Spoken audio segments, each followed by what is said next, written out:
I did want to ask you about something that came up last week. Howard Baum was on the show, and of course, Howard Baum was a photographer for many years in Florida, a little bit after your time. I don't know if you would have traded photos or... Well, I may have at some point, but I obviously recognize his name from the magazines in the 80s. He was all over the place. And did he work for London Publishing, or was it George Napolitano's fine branch of publications? But I saw his name a bunch. Yeah, I'm not exactly sure where it was, but we were talking last week because I found a letter from 1982, from September 7th, 1982, from this guy, James Bross Jr. Do you know this name? Was this someone who ever purchased photos from you?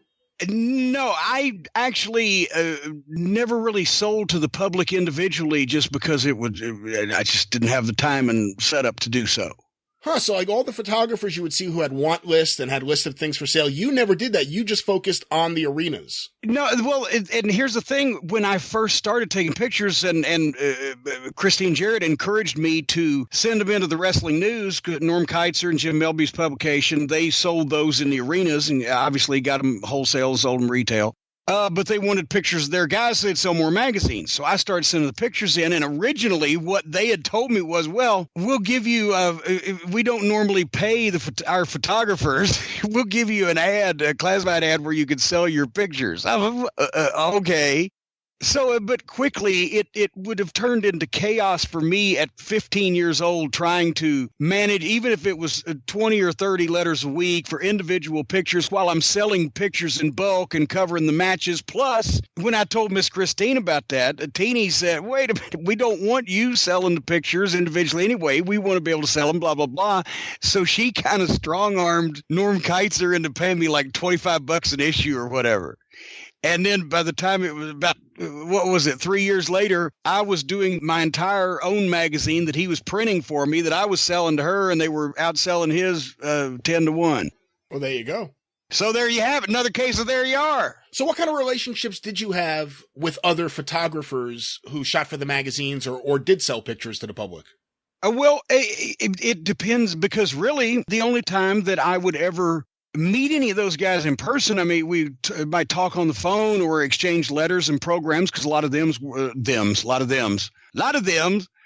were fans also, so we would correspond. But the only time I'd ever see them in person was either if they went to the WFIA convention.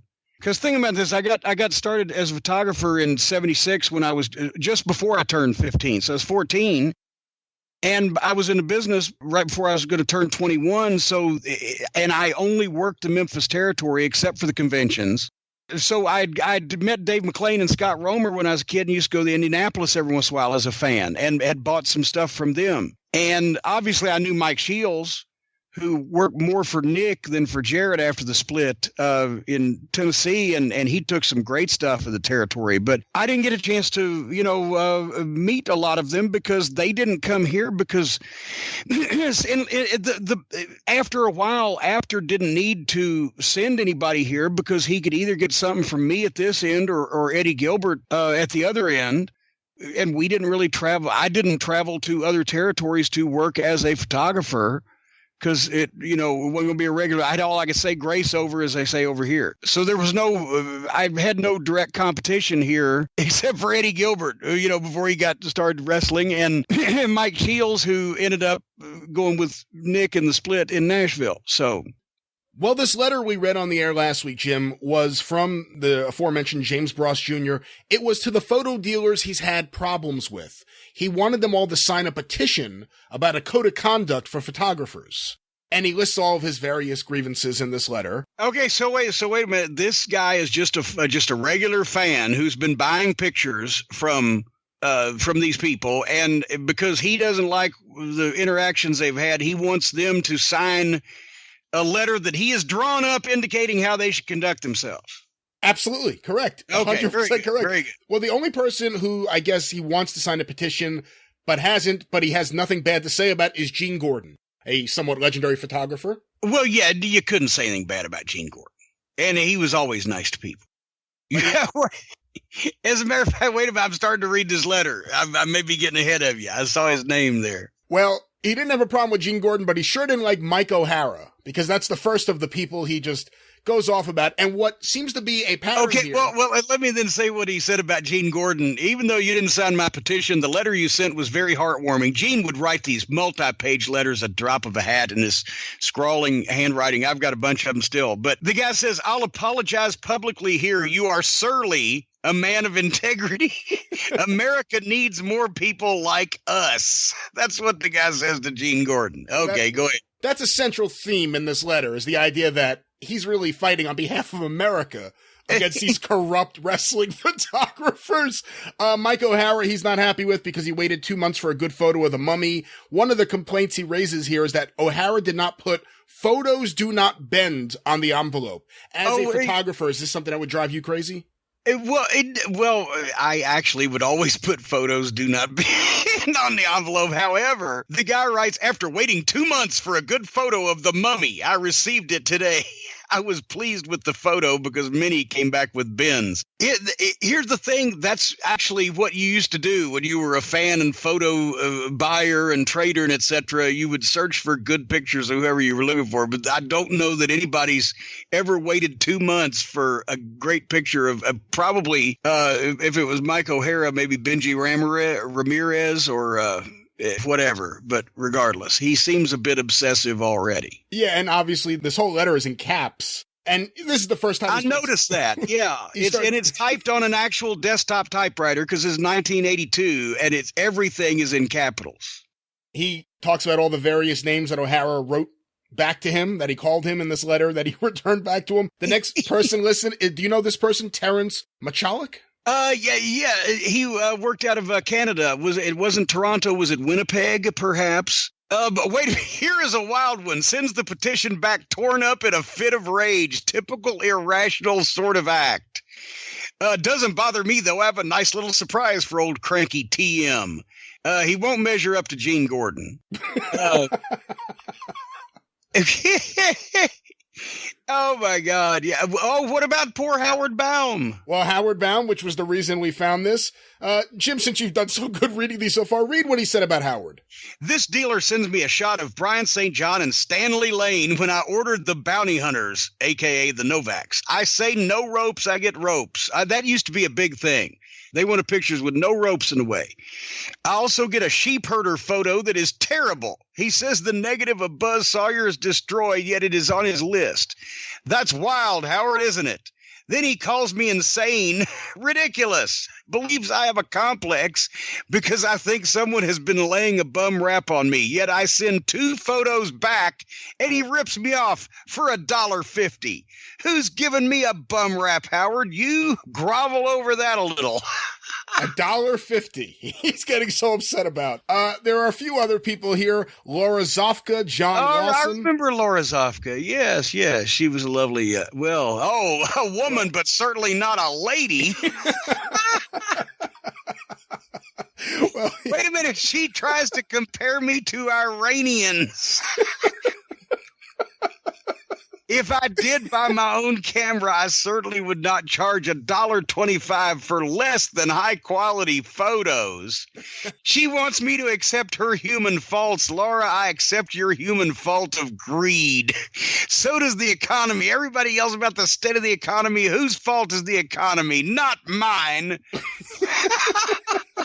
You know what's funny? You can also read this in Bill Watts' voice. Yeah. It sounds like one of those running commentaries he would do in the middle of a match about the Iranians and the Russians and everything else.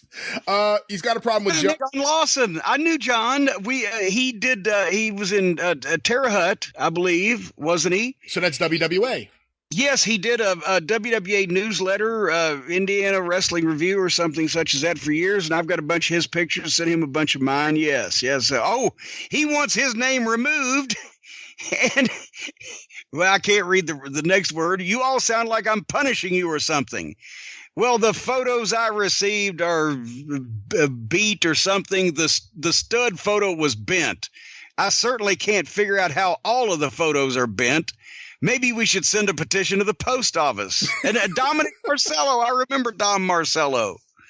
Yes, Bruce Viner. Yeah, he was in Illinois. Well, read this last one, if I may ask, Jim. Finally, Mr. Cunliffe. Mr. Cunliffe. I don't recognize the name because this a guy. I thought it was Cuntlip the way I was looking at it there. But Mr. Defamation, as you said, there's no time limit yet. Mr. Viner gets his photos here in 2 weeks or less. Why can't you or O'Hara? I've certainly been courteous, waiting for 50 days for 2 photos and a want list. Yeah, I may be thoughtless, pompous, asinine, offensive, insane, ridiculous, have a persecution complex, and as you say, Joe, discourteous, fanatical, callous, arrogant, rude. However, Joe, I've never been a crock or a criminal. I think that should have been crook. Yeah, I think so. A crock or crook or criminal. Boy, when you add up all those words, that 12 defamations of character to your 1. I'd really like to know who should be suing, you or me. If you intend not to apologize to me, please don't expect me to fly to Pennsylvania on a welfare check. I don't even have a job, so he's bypassing pictures. And to think you all expect me to help you survive on a welfare check.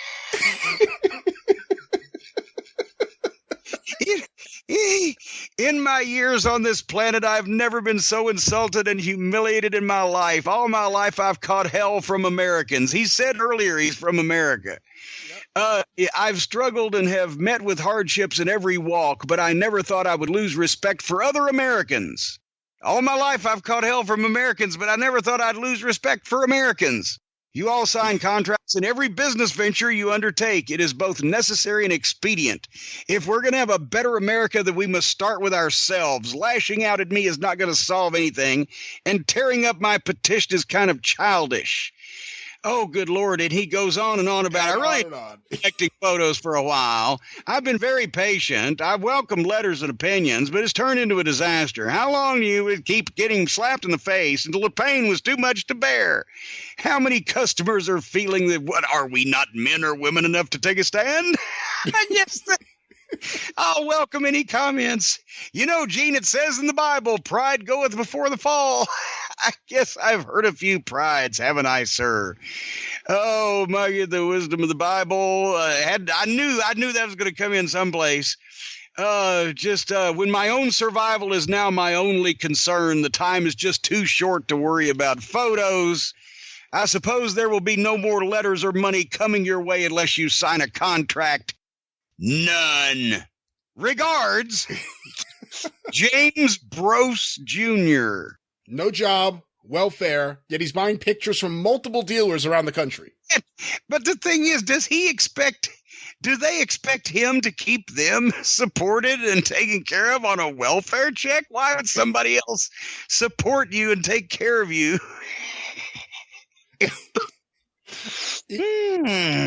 Can you imagine you sold someone $1.50 worth of photos, and then you get this letter in the mail, and you're like, what the hell is this? It's 2 pages, typewritten, all in caps, point-by-point takedowns of all the photographers who won't sign his petition.